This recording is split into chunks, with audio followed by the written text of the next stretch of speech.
कहो खुदा से मेरी मुश्किलें बड़ी हैं, ये मत कहो खुदा से मेरी मुश्किलें बड़ी हैं, ये मुश्किलों से कह दो मेरा खुदा बड़ा है। आती है आंधियां तो कर उनका खैर मकदम, आती है आंधियां तो कर उनका खैर मकदम, तूफान से ही तो लड़ने खुदा ने तुझे गढ़ा है। ये मत कहो खुदा से मेरी मुश्किलें बड़ी हैं, ये मुश्किलों से कह दो मेरा खुदा बड़ा है। हमारी ज़िंदगी में हमारे पास बहुत सारी चैलेंजेस आते हैं पर डे। किसी को पैसों को लेकर चैलेंज है, किसी का स्वास्थ्य का चैलेंज है, किसी को दूसरों के दुख का चैलेंज है, किसी को अपनों का चैलेंज है, किसी को रिश्तों का। तो किसी न किसी प्रकार की कोई न कोई समस्याएं हमारी ज़िंदगी में आती हैं और हम क्या करते हैं, हम उन समस्याओं को बहुत बड़ी मान लेते हैं। उनको इतना बड़ी मान लेते हैं कि हम कभी ये सोच ही नहीं सकते कि हम उनसे बाहर निकल सकते हैं। लेकिन दोस्तों, ये सच नहीं है। हम अगर समस्याओं को बड़ा कर देते हैं तो वो हम पर हावी हो जाती हैं, और जब हम उनको इग्नोर करते हैं तो वो हम उनसे बड़े हो जाते हैं, यानी कि हम उन पर हावी हो जाते हैं। तो इसी की तर्ज पर, इसी के आधार पर दो कहानियाँ मैं आपको सुनाऊंगा, जिससे ये बात आपको बहुत अच्छे से समझ में आ जाएगी कि हमारी ज़िंदगी में मुश्किलें जो होती हैं वो बहुत छोटी होती हैं हमारे मनोबल से। तो मेरी जो पहली कहानी है वो श्री कृष्ण और बलराम की कहानी है। महाभारत काल की बात है। एक बार कृष्ण और बलराम किसी जंगल से गुजर रहे थे। चलते चलते काफ़ी समय बीत गया और सूरज भी डूबने लगा। अंधेरे में आगे बढ़ना संभव नहीं था, इसलिए कृष्ण बोले, बलराम, हम ऐसा करते हैं कि सुबह होने तक यहीं ठहर जाते हैं, भोर होते ही हम अपने गंतव्य की तरफ बढ़ चलेंगे। बलराम बोले, पर इतने घने जंगल में हमें खतरा हो सकता है, यहाँ सोना उचित नहीं है, हमें जागकर ही रात बितानी होगी। अच्छा, हम ऐसा ही करते हैं, पहले मैं सो जाता हूँ, तब तक तुम पहरा देते रहो, और फिर जब तुम्हें नींद आए तो मुझे जगा देना, तब मैं पहरा दूंगा और तुम सो जाना। कृष्ण ने सुझाव दिया। बलराम तैयार हो गए। कुछ ही पलों में कृष्ण को गहरी नींद आ गई। तभी बलराम एक भयानक आकृति देखते हैं जो उनकी ओर आ रही थी। वो एक राक्षस था। राक्षस उन्हें देखते ही चीखा। बलराम पूरी तरह से डर गए। इस घटना का एक विचित्र असर हुआ। भय के कारण बलराम का आकार छोटा हो गया और राक्षस बड़ा होने लगा। उसके बाद राक्षस एक बार और चीखा और बलराम फिर से डर से कांप गए। अब बलराम और सिकुड़ गए और राक्षस पहले से बड़ा हो गया। राक्षस धीरे धीरे बलराम की ओर बढ़ने लगा और बलराम पहले की से ही भयभीत थे और उस विशालकाय राक्षस को अपनी ओर आता देखकर जोर से चीख पड़े, कृष्णा कृष्णा, और चीखते ही वहीं मूर्छित होकर गिर पड़े। बलराम की आवाज सुनकर कृष्ण उठे। बलराम को वहां देखा। उन्होंने सोचा कि बलराम पहरा देते देते थक गए और सोने से पहले उन्होंने आवाज दे दी। अब कृष्ण पहरा देने लगे। कुछ देर बाद वही राक्षस उनके सामने आया और जोर से चीखा। कृष्ण जरा भी नहीं घबराए और बोले, बताओ तुम इस तरह क्यों चीख रहे हो, तुम्हें क्या चाहिए? इस बार कुछ विचित्र घटा। कृष्ण के साहस के कारण उनका आकार बहुत बढ़ गया और राक्षस का आकार घट गया। राक्षस को पहली बार ऐसा कोई मिला था जिससे उसे डर नहीं लगा, जो उसे डरा नहीं था। घबराहट में वह पुनः कृष्ण पर जोर से चीखा। इस बार कृष्ण डरे नहीं, उनका आकार और बढ़ा, जबकि राक्षस पहले से छोटा हो गया। एक आखिरी प्रयास में राक्षस पूरी ताकत से चीखा। कृष्ण मुस्कुरा उठे और फिर बोले, बताओ तुम्हें क्या चाहिए? फिर क्या था, राक्षस सिकुड़कर बहुत छोटा सा हो गया। कृष्ण ने उसे हथेली पर लेकर अपनी धोती में बांध लिया और फिर कस कर कमर पे खोस लिया। कुछ ही देर बाद सुबह हो गई। कृष्ण ने बलराम को उठाया और आगे बढ़ने के लिए कहा। वे धीरे धीरे आगे बढ़ने लगे और तभी बलराम उत्तेजित होकर बोले, पता है कल रात को क्या हुआ था? एक भयानक राक्षस हमें मारने आया था। रुको रुको, बलराम को बीच में ही टोकते हुए कृष्ण ने अपनी धोती में बंधा हुआ राक्षस निकाला और बलराम को दिखाते हुए बोले, कहीं तुम इसकी बात तो नहीं कर रहे हो? हाँ, ये वही है। कल जब मैंने इसे देखा था तो ये बहुत बड़ा था, ये इतना छोटा कैसे हो गया? बलराम आश्चर्यचकित होकर बोले। कृष्ण बोले, जब तुम जीवन में किसी ऐसी चीज से बचने की कोशिश करते हो जिसका तुम्हें सामना करना चाहिए, तो तुमसे बड़ी हो जाती है और तुम पर नियंत्रण करने लगती है। लेकिन जब तुम उस चीज का सामना करते हो जिसका सामना तुम्हें करना चाहिए, तो तुम उससे भी बड़े हो जाते हो और उसे नियंत्रण करने लगते हो। दोस्तों, ये राक्षस हमारी लाइफ में आने वाले चैलेंजेस हैं, विपरीत स्थितियां हैं, लाइफ की प्रॉब्लम्स है।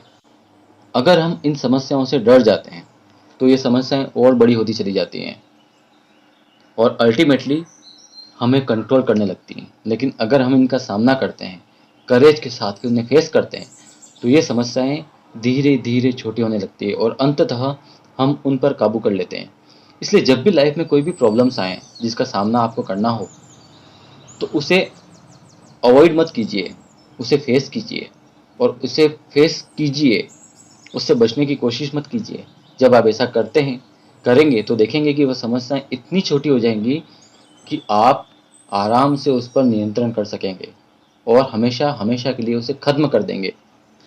तो दोस्तों, यही चीज़ है हमारी लाइफ में कि आज की तारीख में एक डर और भय का जो माहौल है, उस माहौल में हम डरे हुए हैं उस राक्षस की तरह।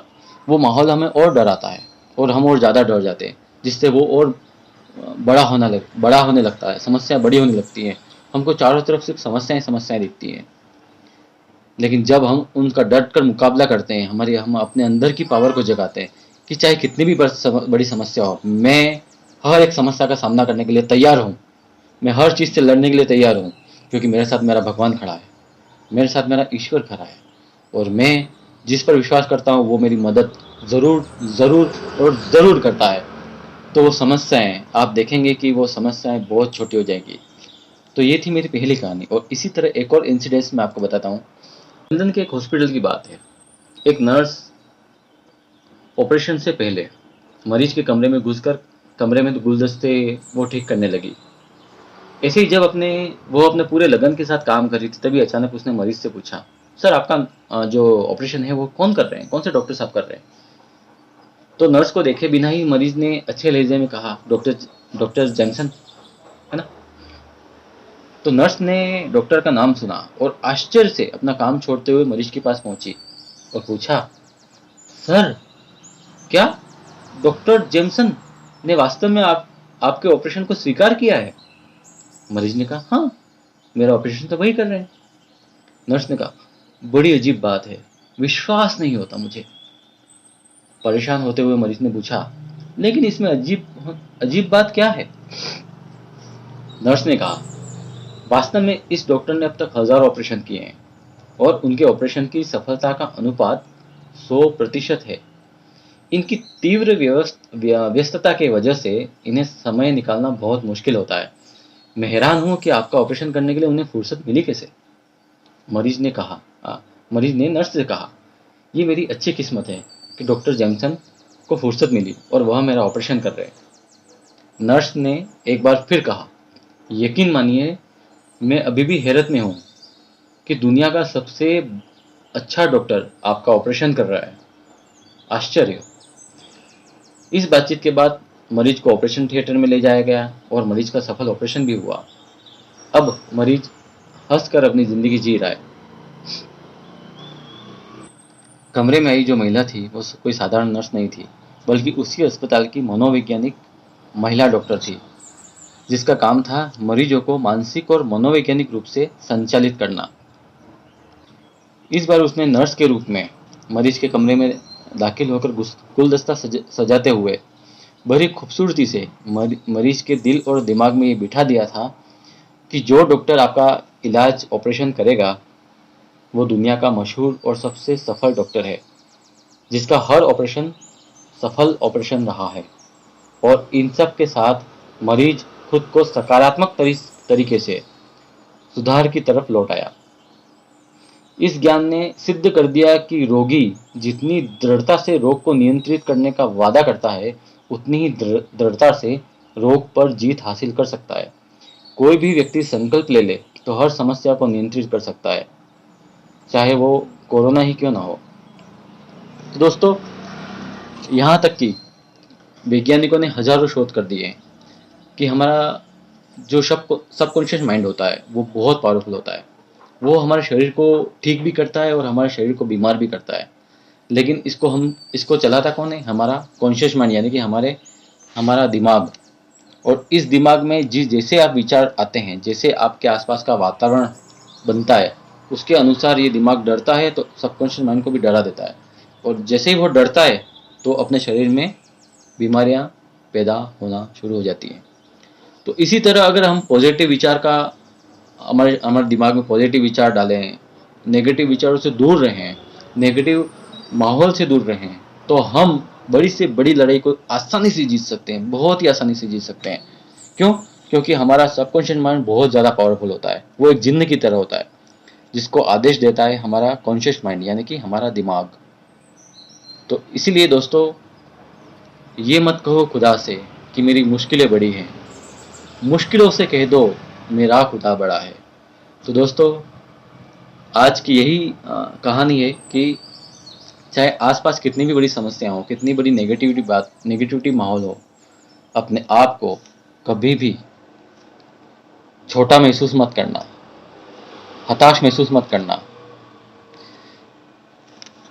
समस्या चाहे कितनी भी बड़ी हो, वो आपकी विल पावर से बड़ी नहीं हो सकती है। इसलिए दुनिया की जितनी भी समस्याएं हैं, उन समस्याओं को इग्नोर करना और ज़िंदगी में आगे बढ़ना। मैं अनिल शर्मा, आपका दोस्त, मार्गदर्शक। मुझे सुनने के लिए आपका बहुत बहुत शुक्रिया। Thank you.